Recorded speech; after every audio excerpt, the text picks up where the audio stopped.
नमस्कार, मैं हूं प्रतिमा पांडे और आप देख रहे हैं V9 न्यूज। देश और दुनिया की तमाम छोटी बड़ी खबरों के साथ चलिए शुरुआत करते हैं खबरों का सिलसिला। नाजिया पहुंची, माता मंदिर किया पूजा हवन, दिया आपत्तिजनक बयान। बीजेपी की राष्ट्रीय प्रवक्ता नाजिया इलाही ने आगर मालवा के नलखेड़ा के प्रसिद्ध मां बगलामुखी मंदिर में विधि विधान से दर्शन पूजन हवन किया और माता से आशीर्वाद लिया और मंदिर परिसर में विशेष हवन अनुष्ठान भी किया। लेकिन इसके बाद उनका एक विवादित बयान सुर्खियों में आ गया है, जिसमें उन्होंने पश्चिम बंगाल की मुख्यमंत्री ममता बनर्जी को लेकर तीखी टिप्पणी की है। पूजा के बाद नाजिया इलाही ने मीडिया से बातचीत में एक विवादास्पद बयान दे डाला। उन्होंने पश्चिम बंगाल की राजनीति और मुसलमानों को लेकर कहा कि पश्चिम बंगाल में राज्य सरकार के नेतृत्व में मुसलमान लोग खड़े होकर कह रहे हैं कि यदि मोदी ने वक्फ बोर्ड बिल पास नहीं लिया तो दूसरा बांग्लादेश बना देंगे। मोदी का तो कोई कुछ बिगाड़ नहीं सकता, लेकिन ऐसा न हो कि शेख हसीना की तरह ममता बनर्जी की भी ब्रा चड्ढी भी मुसलमान लहराएं और ममता को भागने की जगह ही न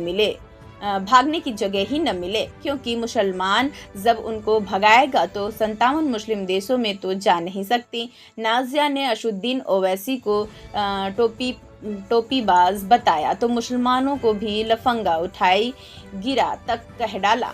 वहीं नाजिया इलाही ने अपने बयान में ये भी कहा कि यदि मुस्लिम पर्सनल लॉ बोर्ड का खात्मा होता है तो वो एक बार फिर नलखेड़ा आकर विशाल यज्ञ करेंगी। उनने CAA और NRC को लेकर भी तीखी राय रखी और घुसपैठियों पर सख्त कार्रवाई की मांग की। मुस्लिम होने के बावजूद आपने माता मंदिर पहुंचे, माता के विधि विधान से पूजन हवन अनुष्ठान किया गया, कोई मन्नत भी मांगी है? शिव शक्ति ये तो हमारे पुराणों में है, हमारे ग्रंथों में है और संवैधानिक देश है और संविधान के पहले पन्ने पर जो चित्र भीमराव अंबेडकर जी ने दिया था वो भगवान राम का दिया था।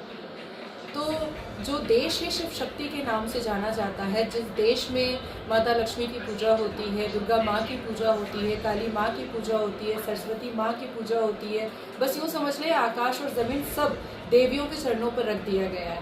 तो ऐसे में मैं क्यों ना आती आशीर्वाद लेने के लिए। और संसद के पटल से जिस हिसाब से वक्फ बोर्ड का संशोधन हुआ और इतना खूबसूरत बिल पास हुआ है, पसमानदा मुसलमानों को एक राहत मिली है, उनको सुकून मिली है। कितना फायदा मिलेगा उनको? देखिए 77 साल से पसमानदा मुसलमानों का हक चंद लोग छीन करके लेकर जा रहे थे।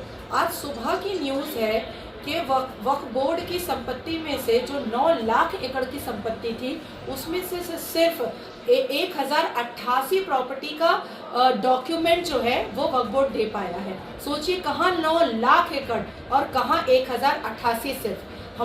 मुझ जैसे मुसलमान के लिए ये बहुत शर्मिंदगी की बात है कि आज सुबह सुबह मोहम्मद बिन सलमान ने एक नोटिस इशू किया है और प्रेस कॉन्फ्रेंस करके कहा है कि पाकिस्तान के मुसलमानों के साथ साथ भारत के मुसलमानों का भी वो वीज़ा बैन कर रहे हैं, क्योंकि पाकिस्तान और भारत के मुसलमानों की वजह से हज में सिक्योरिटी में प्रॉब्लम आता है।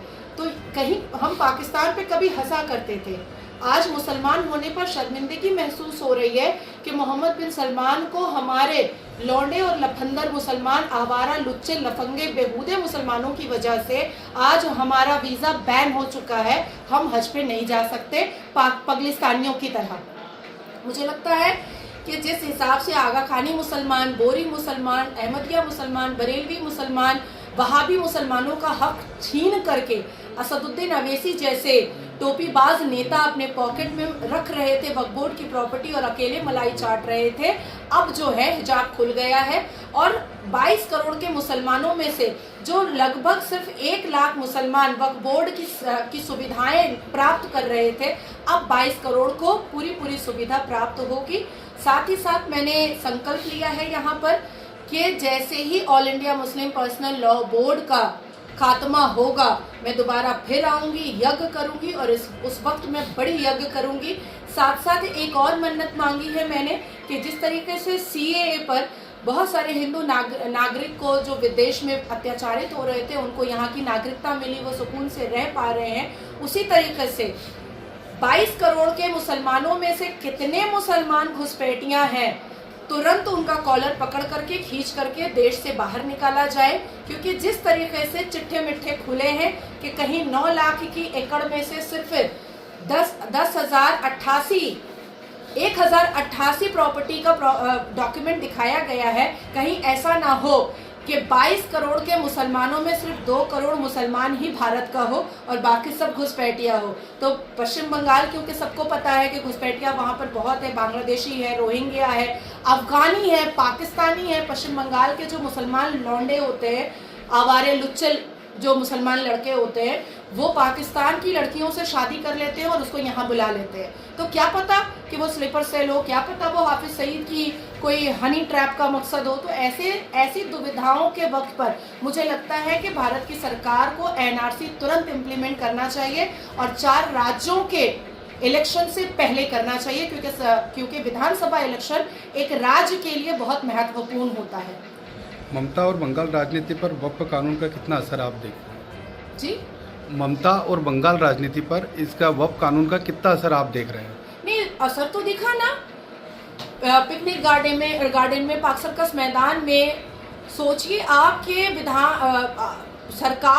राज्य सरकार के नेतृत्व में लोग मुसलमान खड़े होकर के कह रहे हैं कि अगर मोदी ने वक्फ बोर्ड बिल वापस नहीं लिया तो दूसरा बांग्लादेश बना देंगे।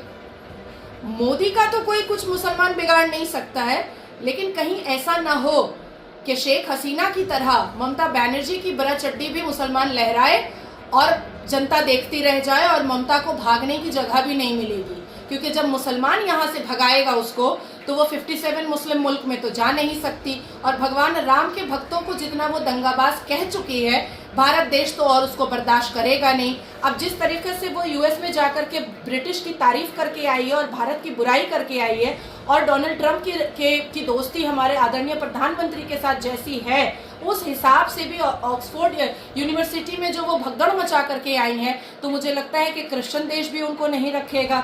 तो मुझे जहाँ तक मेरा मानना है कि या तो ममता बनर्जी 2.0 अरविंद केजरीवाल हो जाएंगी, और या तो फिर यहाँ कुआं यहाँ खाई बीच में लटकी ममता भाई, यही हो जाएगा। इसके अलावा तो कुछ होगा नहीं।